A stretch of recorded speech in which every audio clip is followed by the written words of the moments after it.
Jameson said that theory was the genre of postmodernism. Therefore, I think the podcast should be the medium of the afterlife of postmodernism. Yes, you heard it here first. So I think we had at least... Never write that word. Always be talking about postmodernism. Never write it down. Do not write it down.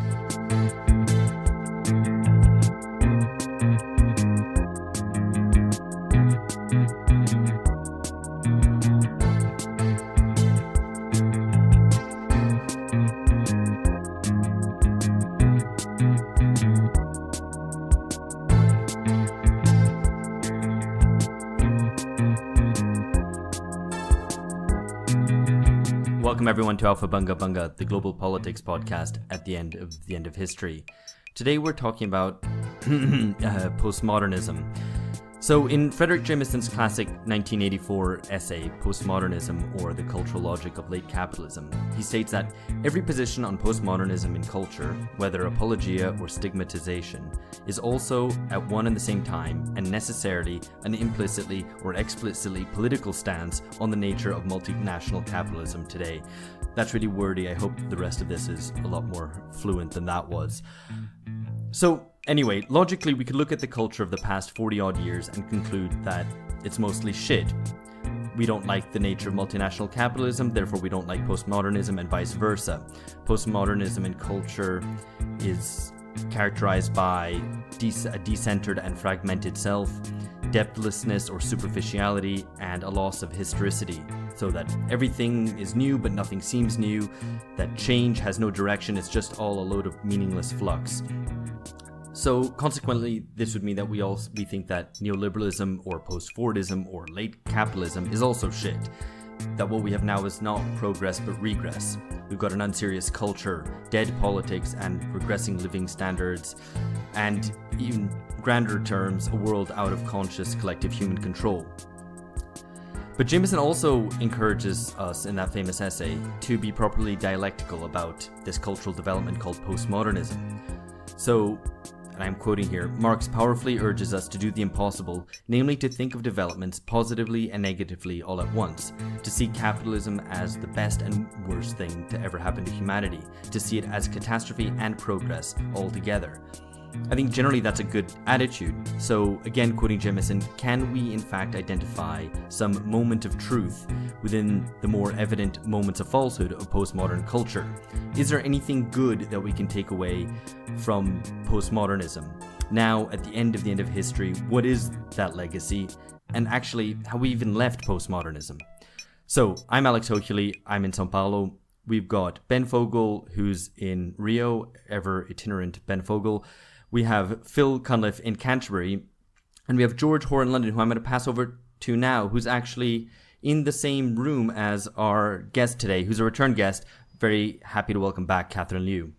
George. Yeah, thanks, Alex. It is quite unusual that we have more than one person in the same room whilst recording this podcast. It's quite a lonely experience. Exactly. So just to say that we're listening to our listeners, we're populist, at least in that sense. This is a suggestion from one of our listeners to tackle the idea of postmodernism and its political consequences head on. So I think I'm a good host for this particular episode because I'm fundamentally skeptical. Because you're a postmodernist. No, precisely the opposite. I'm fundamentally skeptical of the idea that you can have an interesting conversation about postmodernism. So here to prove me wrong is recidivist, so repeat guest Catherine Liu, who's Professor of Film and Media Studies at UC Irvine, to talk to us about postmodernism. So hi, Catherine. Hi. So yeah, just to get us started, to quote again from the endlessly quotable Jameson. So this is this famous book that Alex referenced, so Postmodernism or the Cultural Logic of Late Capitalism. So he starts off in quite strident terms. So quote: "The last few years have been marked by an inverted millenarianism in which premonitions of the future, catastrophic or redemptive, have been replaced by senses of the end of this or that, the end of ideology, art, or social class, the crisis of Leninism, social democracy of the welfare state, etc., etc. Taken together, all of these perhaps constitute what is increasingly called postmodernism. The case for its existence depends on the hypothesis of some radical break or rupture, generally traced back to the end of the 1950s or to the early 60s. So just to set this up a little bit, the end of history, have we reached a stage or a situation where going back to this very influential book of Jameson's is a good place to start, Catherine? Well, I think that I'm not a skeptic of postmodernism. I actually I hate it as a term, but I feel like we've reached a point, and in many ways, thanks to your podcast, because you've clarified this, that we can fully historicize what Jameson meant by postmodernism and by what we can understand as postmodernism, which is what I would say is a positive and negative capitulation of the left. Because in that quote that you mentioned, George, in the very beginning, Jameson actually declares the end of social democracy, the end of the welfare state. And we know this was published in 1984 as an essay and then republished in this giant volume by Duke in 1991, that many members of the left were scratching their heads when Margaret Thatcher won in 1980, when Ronald Reagan was elected in 1980.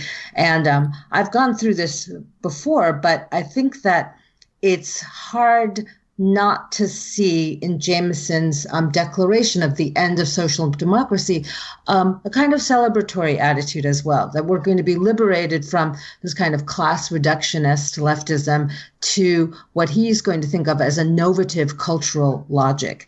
And we can see that the capitulation of the left and its inability to actually understand what those defeats meant, have delivered us today too. And I think that one of the virtues of being leftist today is that we can look at this in a self-critical way. Because first, I should say that I was in graduate school when this came out, and I feel like I'm doing my penance because I totally parroted these lines. Like, I talked about this thing that he talks about called high modernism, which is ridiculous. Nobody calls anything high modernist. None of the modernists called themselves high modernists, and what is low modernist to begin with. So I just want to focus on Jameson's reading of Charles Jenks's Postmodernism, which declared the beginning of postmodernism in architecture in 1972 on July 15th, when the Pruitt-Igoe housing projects were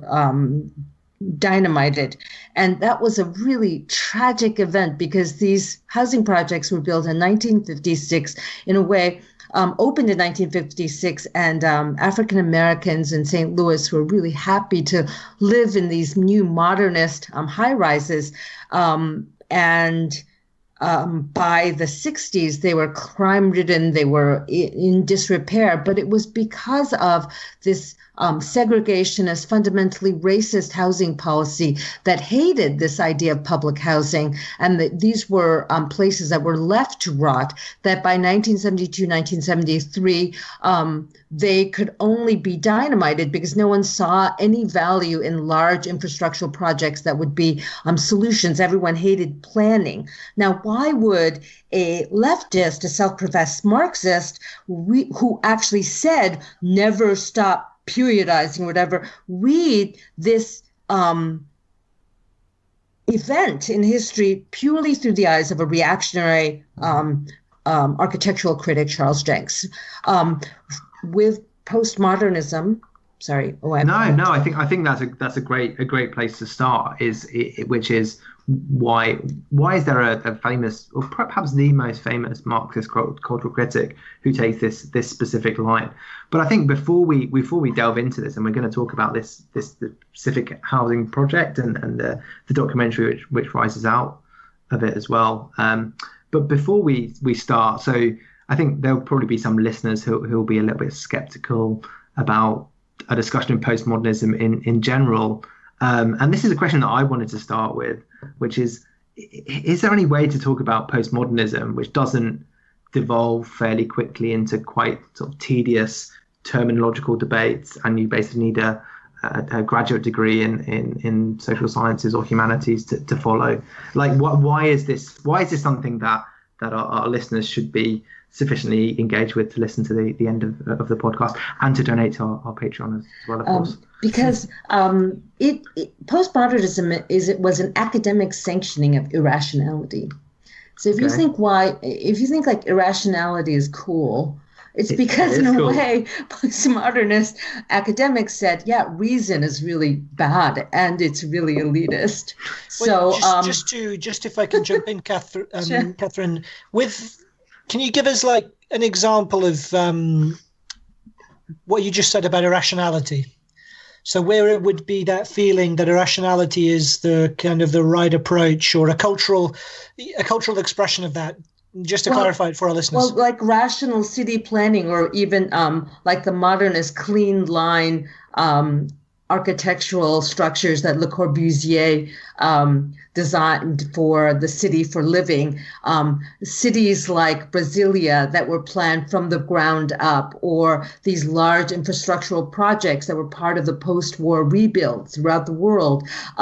These ways of designing cities and buildings and furniture were all about, trying to find efficiency, mass-produced, high-quality, modern design for the masses was viewed as an ideal, a post-war ideal. On another level, you could say that also it's related to the idea that like art, it has, and high art and music and symphony has a kind of complexity that demands attention and craft, and that we should be obeying this. Well, about the and respecting this, in about the early 1980s, leftists were the first, I would say, like from Stuart Hall to Dick Hebdige to my favorite, Andrew Ross, were celebrating this kind of the people's point of view. Like, people don't like modernism. People don't like clean lines. People don't like classical music. People don't like literature. People don't like reason. People don't like weather reports. Andrew Ross wrote a book called Strange Weather about how weather reports were elitist. I'm not joking. I mean, it really is a left... read it, Strange Weather. It's really a left apologia for climate deniers. It's like, well, elitist experts tell us that, the temperature is rising, but people on the ground experience weather in a completely different way. And so this it a sort of doesn't way, take into account my feelings. Can I come in here quickly? Sure. This kind of really reminds one of the contemporary right in terms of how they frame these sort of debates entirely. This is kind of like a very Trumpy... Oh, it's kind of like a Trump... Yeah, it's kind of like a Trumpian critique. Like, we don't like this thing because people don't like it, because these pointy heads. It's kind of like the academic critique of reason preempted the sort of new reactionary Trumpian critique of it, right? Yes, indeed, it did. And I tried to. I wrote about this in 2011 in my book, and I talked about billionaire populist Ross Perot. And, little did I know that I was actually prescient, that the billionaire populist was going to become president. But that aside, I wanted to say that if we think about the Enlightenment, because I'm a hardcore Marxist intellectual historian, you think about all the smallpox vaccine in the 18th century. People were terrified of the smallpox vaccine, even though through experimentation, people had proven that if you gave yourself a small weakened dose of the active smallpox virus, you would produce immunity. And so all these Enlightenment philosophers were very pro-vaccine. Today, we have elites that are anti-vaccine. Like, this is what we've come to, people. This is postmodern. Yeah. Yeah. And this is why I hate postmodernism, but I think we can bookend it now and sort of see what the Enlightenment and the anti-Enlightenment has produced. So the end of history, potentially, just to reiterate. Rebrand. Always branding. Always be branding. Always ABB. Always be branding. That's exactly this is the positive this would be the positive legacy of postmodernism. Then that, it's all bullshit and it all dissolves into air. Except you do have to brand yourself, and that's one thing that even progressives should be doing. True. It's a meta version of Frederick Jamerson's command, which I think is always historicize. In fact, it should be always brand. Exactly. when all that is solid has melted into air, that what's left is the brand, and specifically Alpha Bunga Bunga. Go to the Patreon, contribute. Thank you very much. But before we move on to some more concrete examples, because I think this is a useful way to deal with postmodernism. We're going to talk about architecture. We're going to talk about literature as well. Just to frame this in a specifically political frame, Catherine, do you think there's anything worth salvaging from postmodernism? So I think you said that you hated it. Is there anything worth taking from something that you hate, or do we take our Jameson books and throw them? No. I think in the recycling. As a true Marxist and as true dialecticians, we have to see the value in error and also the value in symptom. So what is this symptom? It's a symptom of a quailing of confidence in Marxism in the early 80s, 90s, that even our most famous and charismatic left academics were showing. But I do want to say it's Jameson, really. He branded himself with postmodernism. His contemporary, Mike Davis, however, who was with him along the way in many ways, never accepted the term. And then, and he wrote great urban histories, and they were all very materialist. And so he never gave up on Marxism. You were rewarded if you gave up on Marxism at that point in time. And I also think that Jameson's branding himself with postmodernism as the one who was going to introduce this architectural term to literary studies and to cultural studies was really powerful. You know, he was always being asked to talk about this, even in the last London Review of Books review of Knausgaard, the risible review that he wrote. He uses the term postmodern as if it were a term of art. And I suppose that during that time, because I lived it, because I'm old enough to have lived it, if you were against postmodernism, you were seen as a fuddy-duddy and a horrible Kantian or something like that. So it was cool to be postmodern. And I'm not saying very many things to redeem it, except to say that the historical understanding of postmodernism as an inheritor of a kind of weak left counterculturalism that boomer theorists cloak themselves with, that's very important for us because we should not commit this error again.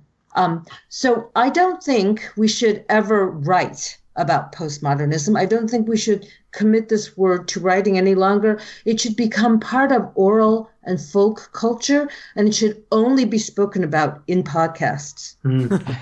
Yes. But wait. Because Jameson said that theory was the genre of postmodernism. Therefore, I think the podcast should be the medium of the afterlife of postmodernism. Yes. You heard it here first. So I think we had at least never write that word. Always be talking about postmodernism. Never write it down. Do not write it down. Do not even type it. We had at least two people who wanted a question here. Yeah, I wanted to jump in just to clarify. Then you're criticizing Jameson, or you're saying you disagree with what he wrote in that article, or you're saying he helped precipitate precisely what he was criticizing? I'm saying that he used the term as a kind of, in a vague enough way that it appeared completely new to cultural studies, literary studies, and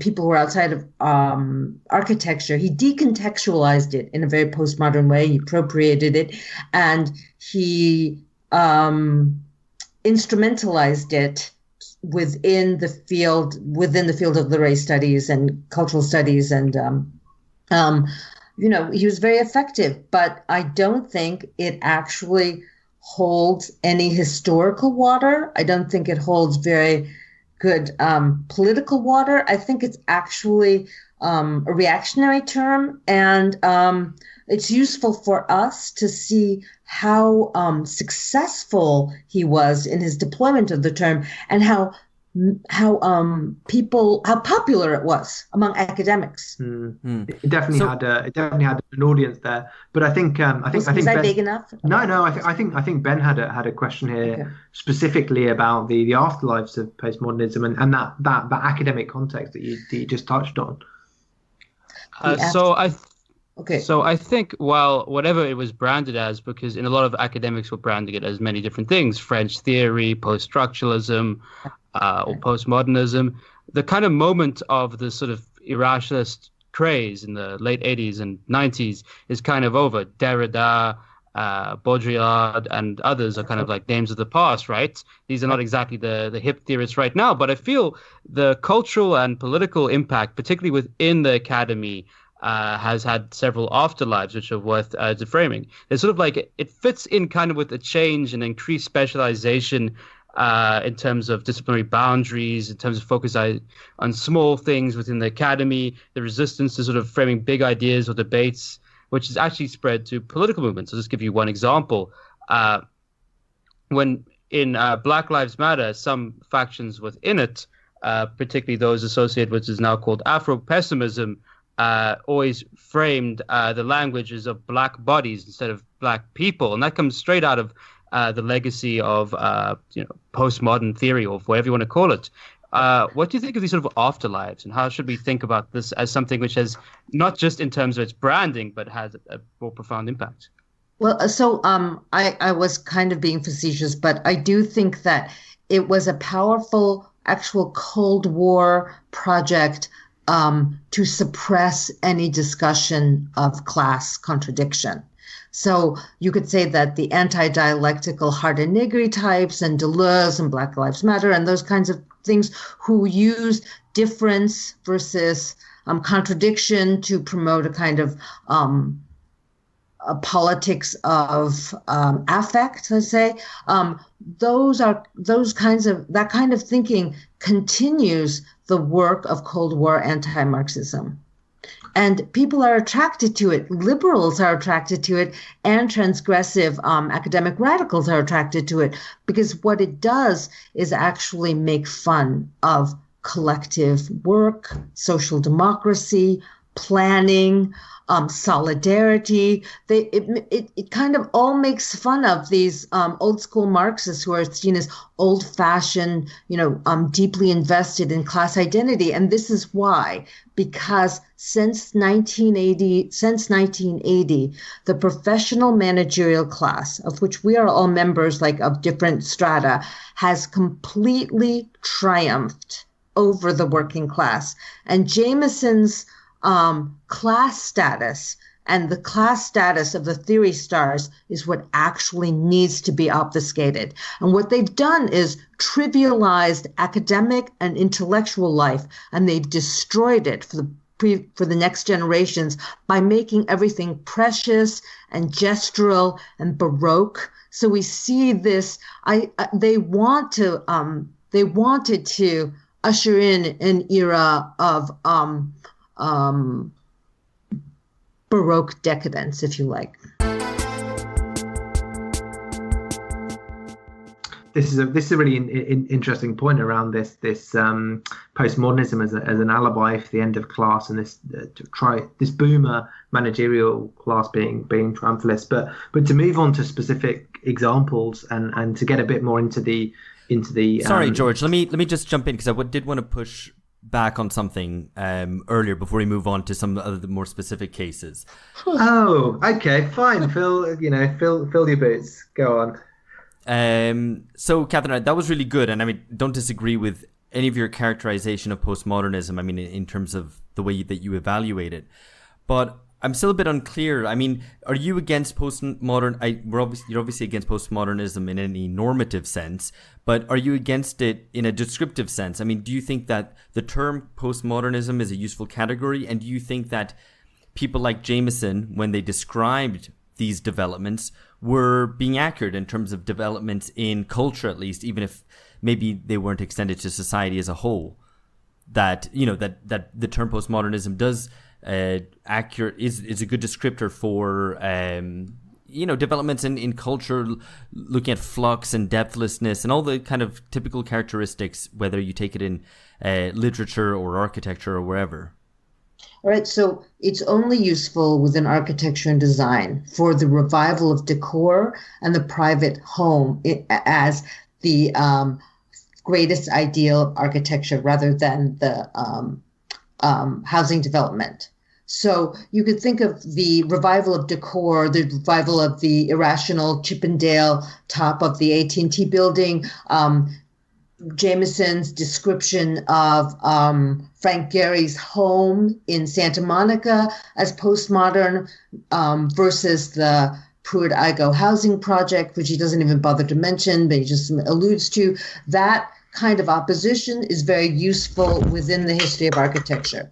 If you think about what happened with Grenfell Towers, the casing of that building in this flammable decorative material, that postmodern gesture is useful within that context. It's useful and descriptive because people because people in Kensington and Chelsea couldn't stand the, béton brut of the kind of socialist ideals of the housing project. They were like, you know what, I don't want to look at it anymore. And so the Kensington, Chelsea housing development, whatever you call it here, decided, yes, we'll hire this design firm to clad our building in a kind of iridescent blue-green cladding that will kill 72 people eventually. I mean, that to me is a completely interesting understanding of how postmodernism comes in to disguise modernism, to disguise its utopian aspirations within architecture, the irrational decor of it, its cheap gesture. Okay, but don't you? I want to. Surfaces kill. Surfaces, superficiality. Let's not actually renovate the building. Let's just put it in some. It's a great metaphor. It's a great metaphor, and I think I'm definitely gonna use it. I suppose, but I wanted to. They didn't. Postmodernists. I mean, I'm all for criticizing them, but they aren't responsible for the left's defeat. I mean, the left was defeated. And postmodernists might have kind of ornamented that defeat, as you say, but the left was responsible for its own failures, surely. Let me just add to that as well, because doesn't it rather undersell the actual transformations that are described as postmodernism by just saying, well, it was just because left intellectuals abandoned Marxism. Like, there's a bigger world out there than just merely what happens in the academy or in the intellectual world in terms of these real transformations. Okay, so rather than engaging with real transformations like the miners' strike or the air traffic controller strike, we engage in culture. So we turn away from labor. I'm not saying that, Jameson defeated the miners. No, Thatcher defeated the miners, but there's an apologia, and even uses that word like, oh my God, we could be sad about the demise of modernism. We could use it as an apologia, but it's a hedging and a fudging, and it's a non-combative way of looking at our defeats. Like, if you're defeated, you shouldn't be celebrating like decor or saying things like, well, it's both positive and negative. If you're defeated, you should be fighting, or you should be saying, we're defeated, like, let's come up with a new strategy, political strategy. Was it really a new political strategy? No, I feel like it was a pseudo-populist pandering to the alleged tastes of the people. So picking up on this point about the alleged taste of the people, and to move, I guess, more into specific examples and some cultural products that we can interrogate to get a bit deeper into postmodernism. So Phil, you had a question about literature with a capital L. Yeah, I can't believe you said cultural products, because that sounds so postmodernist right there, you see. It's literature with a capital L. That's Adornian. No, that's Frankfurt School. Oh, I stand corrected. Though I have to confess my ignorance and general suspicion of Adorno, but that's a different debate. So I wanted to flag up something you mentioned, because you specifically wanted to talk about Frederick Jameson's review of Karl over Knausgaard's epic cycle of books, My Struggle. Now, I haven't read them, though I'm very intrigued by everything that I've heard about them. I've had friends, colleagues who've read them and say they're completely gripping. But hey, Jameson wrote a review recently in the London Review of Books of Knausgaard's cycle. And I read it, and it's very interesting. The review itself is interesting because it's the way in which he writes about this cycle. And I wanted to ask you, because you had some thoughts about this review and also about Knausgaard as well.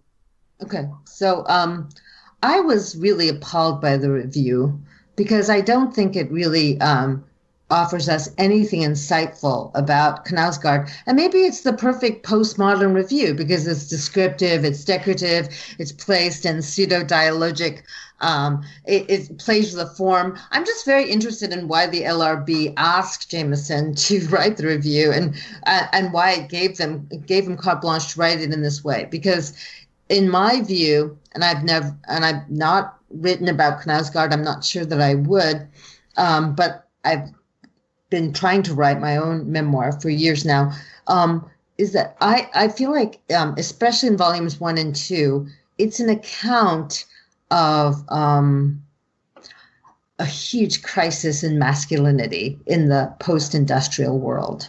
I mean, Knausgaard, Jameson makes it sound like it's very glib and superficial and it's just about people getting mad at Knausgaard for writing about himself. There were real consequences to, let's just say, it's a really great account of a very brilliant young person's emergence into culture in a provincial town in Scandinavia, from a working class family, a family that's completely Philistine, who moves up through some kind of social mobility and gains contact with cultural elites. And his anger and his rage about his alcoholic father, who literally dies in a pool of his own shit and vomit in their house, and his rage against globalized taste cultures and imported Italian food in Stockholm is so real to me and so intense, because I come from a family that also has no idea what I do. They don't read books. And for us, and I feel like I'm a few years older than Knausgaard. I'm obviously not a man. But I feel like that sense of betrayal that happened in the 1970s when deindustrialization dashed all of the utopias of our youth and created like this consumer culture, that really like profoundly rocked my generation. And I also think that Jameson says like his writing is just an itemization of his feelings. It's absolutely not. There's some really, really haunting narrative moments that are so filled with pathos. And he says it's very superficial. It's actually about a young person growing up through this kind of Philistine provincial world, coming into some knowledge of art, and his encounters with Proust, for instance, or Munch, or these modernists, is so raw because he's not erudite. He just has like pure emotional reactions to them. So I don't know that it's helpful to say that Knausgaard is modernist or postmodernist. I feel like he documents the transition, the damage that social mobility does to the child of uneducated people, unprepared to deal with post-1972 globalization. So the title of this interview is itemized, this LRB, and we'll link to this in the show notes. But I guess just to put our fingers a little bit more on it, what is it that Jameson misses? You mentioned some of these things and there's a particularly important scene about Knausgaard's father passing away and him cleaning the shit up, literally and figuratively. But what is it? I guess to prefigure a question that we might address a bit more later. What is it that the postmodernist, like ahistorical perspective, misses in this kind of text? I think that in the post-Fordist, deindustrialized world, like gender relations are deeply, deeply in flux. And the writer has to live the writer who's successful lives constantly haunted by the specter of publicity. So, we were joking about constant branding, but Knausgaard's wife has a nervous breakdown as he's writing about their marriage and publicizing it. She has serious mental health issues. There's a gender problem here, but it really is. I mean, Knausgaard is performing this kind of like radical transparency, and the damage that it does to people. He documents every moment of their marriage. He documents even the conception of his third child after a horrible domestic quarrel that they have. I mean, there are incidents here that I don't think you can be reduced to like a shopping list itemization. One of my favorite moments about the crisis of masculinity in the post-industrial world, which I totally loved because I took my son to these little like mommy and me music classes, was that in the Scandinavian world, fathers have to take paternity leave and mothers get to go back to work, right? So Knausgaard had to take one of his little babies to a music mommy and me melody group. And he's there in a rage, like lusting after the little the musical teacher. And he's got this like infant in his lap, like doing like, the wheels on the bus go round and round, or whatever song they're singing in this, this ritzy Stockholm mommy and me music class. And he's like, he has the hots for teacher. And I just think it's so tragic and funny. And like, how are you a man? If you've got your toddler in your lap and you've got the hots for teacher and your wife is back at work.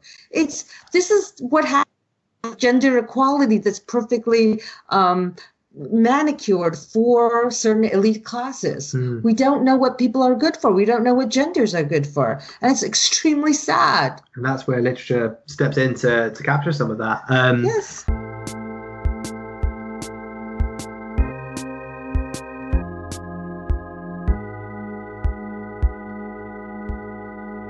But to continue the conversation, moving from literature to architecture, because we're obviously a very erudite podcast in general.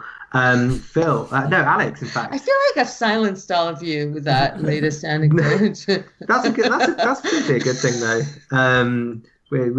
So Alex, I think you had a question about architecture, and this is something that Catherine mentioned earlier to pick up on. It is about architecture and the built environment, but it also, I guess, applies to what you're saying about literature and about kind of postmodern culture in general, about whether there's any going back, whether the rat is out of its cage, whether there's any way of returning to modernism. So, I mean, specifically, and it's something which you already referred to earlier on about Pruitt-Igoe, and specifically this documentary, which I really enjoyed, called The Myth of Pruitt-Igoe, which tries to counter the narrative that the destruction of the Pruitt-Igoe public housing project was ipso facto the end of modernism, because in some sense it needed to end at that point, and really looks at the specific cases at why the Pruitt-Igoe public housing project failed, specifically, underfunding, neglect,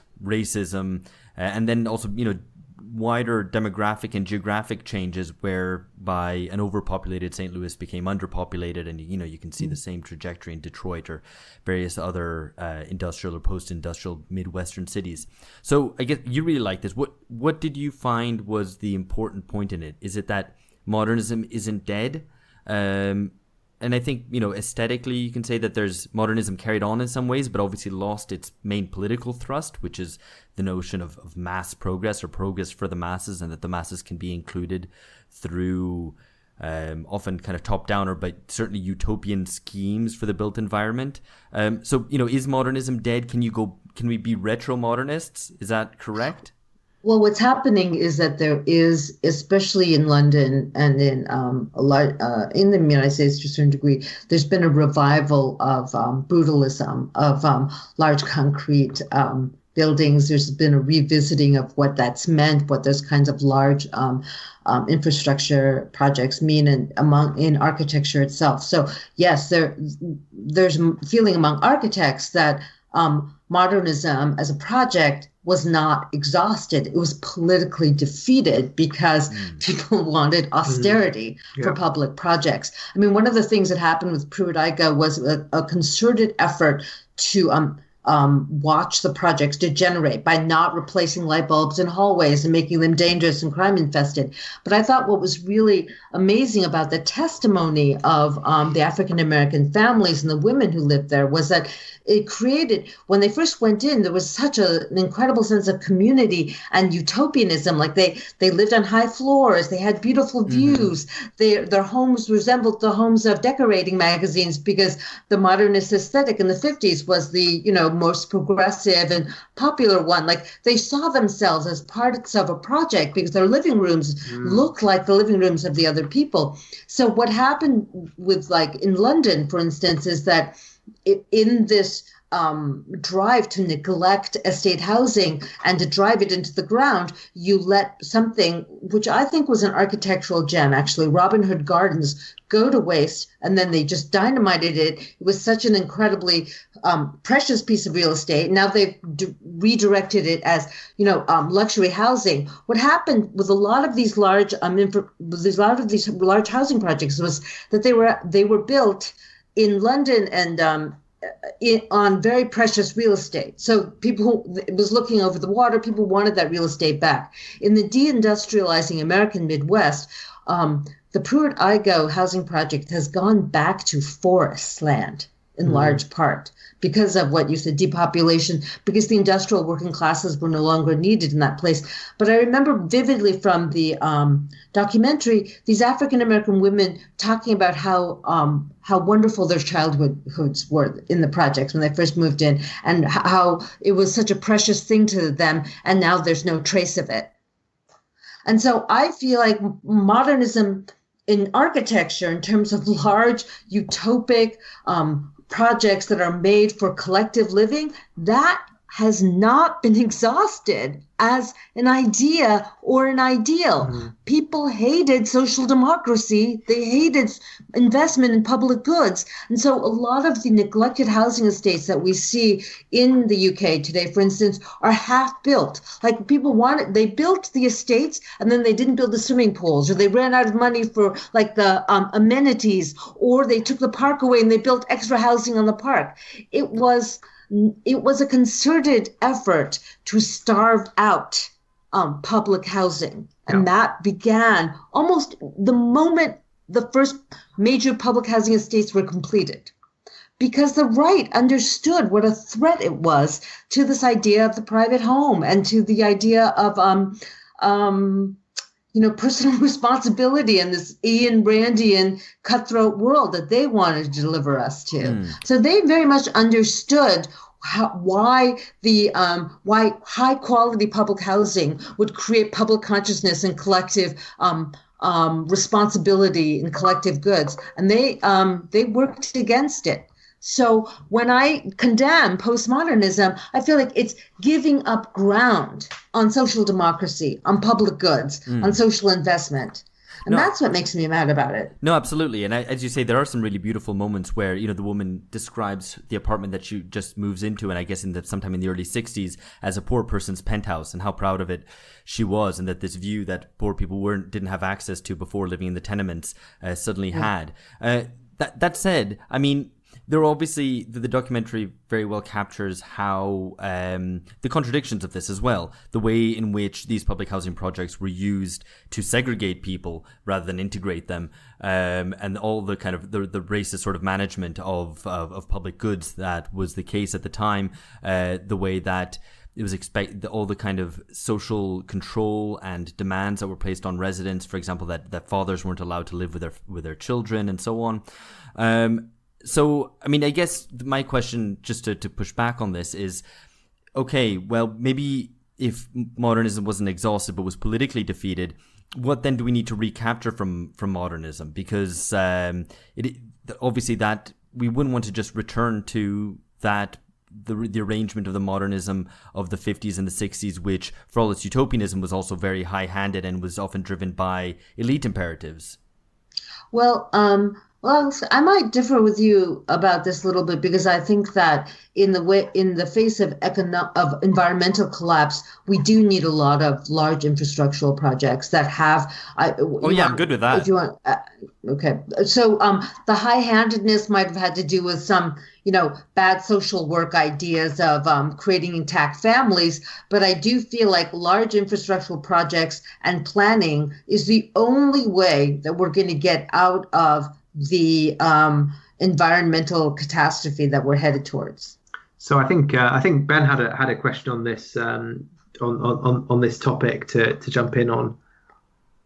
I think one of the more damaging effects, and again, when I spoke about afterlives, I think this has been a general cultural effect of this moment, is a sort of hostility to history, and this goes in the sense of historical consciousness, in having an active participating engagement with history as a collective project of, in the case of a country like South Africa, nation building for whatever its problems, or in the case of having promoting some engagement with the past as part of a collective project going forward.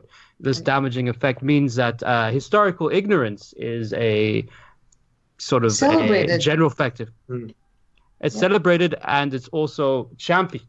It's championed as a sort of rejection of the sort of perhaps an Enlightenment history of reason and progress, or without falling into Whiggish categories, that things have improved, and it's sort of a embrace of things have always got worse. And I think this has been hugely damaging, not only in its sort of political consequences, but in terms of trying to think our way out of the end of history. Yeah, I agree. And I didn't quite know how to broach this topic because it's such a volatile one. And Angela Nagle got in such big trouble for talking about how the alt-right learned from the transgressive left. But I do think there's a lot of truth to what she said there because, and she didn't go deep enough, I think, because within the postmodernist view of irony, for instance, and decontextualization, you can see how the alt-right is able to take on the insignia of fascist states and of Nazism and use it ironically or, with a new twist on history. And so their LARPing is part of this kind of ironic instrumentalization or high stylization of historical signs, of signifiers without signifieds. I don't know if you guys remember that, but here's something not to belabor too much, but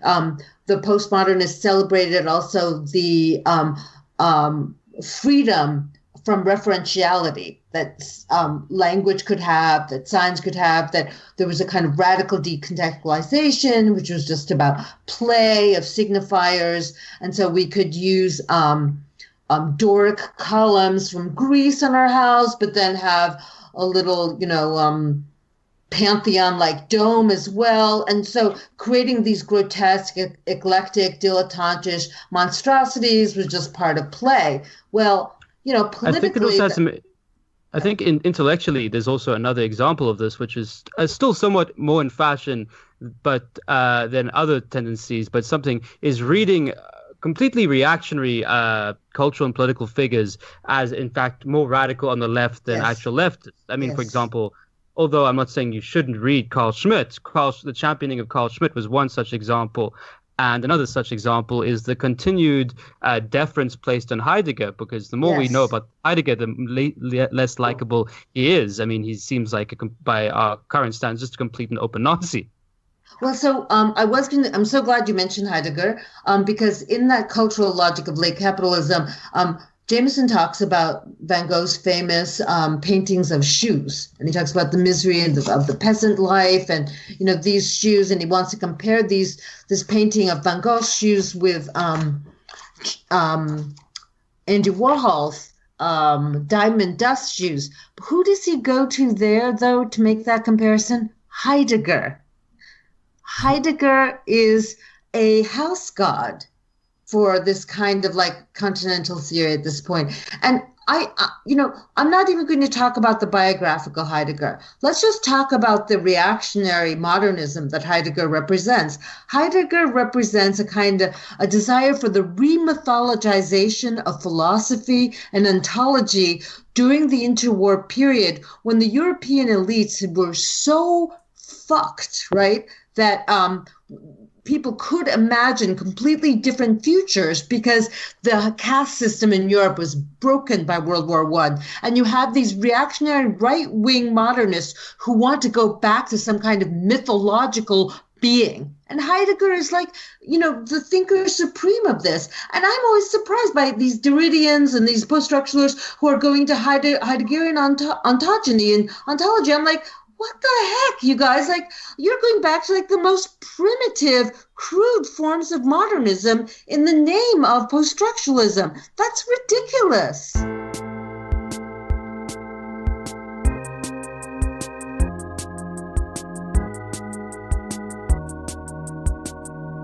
But I think as the way that you put it in terms of foregrounding the question of rationalism or anti-rationalism is right, and does bring us back to what is important about all this, and not just about in terms of the periodization, but that in fact this rationalism and anti-rationalism is a thread that runs through modern European history, and postmodernism is one example of this irrationalism at a very late date, if you would. You could say that Heideggerian remythologization is also a kind of reification of irrationality. Like, one of the great things about Marx and about Freud is that for political economy on one hand and Freud for the unconscious on the other, they said there's a reason. We can deduce certain laws and universal principles about these things. And the postmodernists were like, nope, that's a grand narrative. Nope, we don't like those things.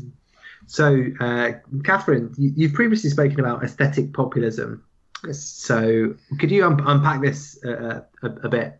So that was also one of the. So I'm going to contextualize Jameson, for instance. That was also one of the great breaks within postmodernism and postmodernist theory and cultural studies, was that they were fighting against these, let's say, like right-wing William Buckley, Alan Bloom types who wanted to create cultural hierarchies. Like, there's finer literature, there's the finest literature, there's mediocre literature, and postmodernist aesthetic populism would say, the popular is the good in some sense. Mm. So that is an overturning of categories or Kantian regimes of judgment that did seem to be liberating, but liberating in a very constrained cultural domain. What do you think's been the consequence of that? I mean, do you think we're living in the shadow of the success of that idea, where basically there's no real distinction between high culture and low culture? There's there's a general diffusion. There's a general eclecticism, a general non-differentiation. So, like, Instagram art is art. Yeah, I don't think it is, but but it's art. It's better than Tumblr poetry. Tumblr poetry, right? But I do find those effects of non-differentiation. This is where I get more Frankfurt Schoolian. Part of this general lack of seriousness that postmodernists underwrite, and I guess this is what you guys have been pushing back on me with, and I think it's good. Like, there are real after effects. Like, there's no way we can put this to bed. Like, I keep trying to contain it, and you guys keep saying, that it's left these marks and this legacy for us that is very difficult to reckon with, but it's created this sort of aesthetic effects that allow for non-differentiation and non-seriousness. But I think more powerfully, and once again, maybe I'm blaming the intellectuals for something that's happened, more deeply in political economy, is that there's a kind of eclecticism that postmodernists represent that has shaken, I think, general confidence in the intellectual. So there's a non-differentiation as well of intellectual life. And if we had taken labor more seriously and intellectual labor more seriously, maybe people like Jameson would have done more to produce better conditions of work for you, young PhDs, who should be getting to publish in the LRB. but let's just celebrate the podcast because, I said let's not put these things to print. But, the conditions of work within the academy have been really neglected. And all of you have inherited, you're all so smart and bright, and we've inherited, and there are no jobs for you. And this is a whole theory of culture that doesn't take the worker very seriously, doesn't take labor conditions seriously at all, minimalizes and diminishes class identity as such. And so I feel like that's why I feel like I have to do penance, because I feel like, I committed the error of following this for brief period of time during my graduate school years, but I never, after a certain moment, used postmodernist except as a term of historicization. So I think when you speak about labor conditions, that just brings me to mind, I think, the sort of final culmination of this moment, which was this Avital Ronald incident at my university, New York University. Yes. Where it kind of exploded when she was accused of sort of sexually harassing her graduate student. At the very least, it came of sort of like this creepy cult of the intellectual, which she kind of controlled and manipulated him for years. This is celebrated as mentorship when it was just really bad labor conditions. Yes. And you saw finally all of these big names in the sort of French theory side, whatever you want to call it, signing these letters of solidarity in favor of her. And it was portrayed as the supreme act of ethics was her, the way of teaching. This was like...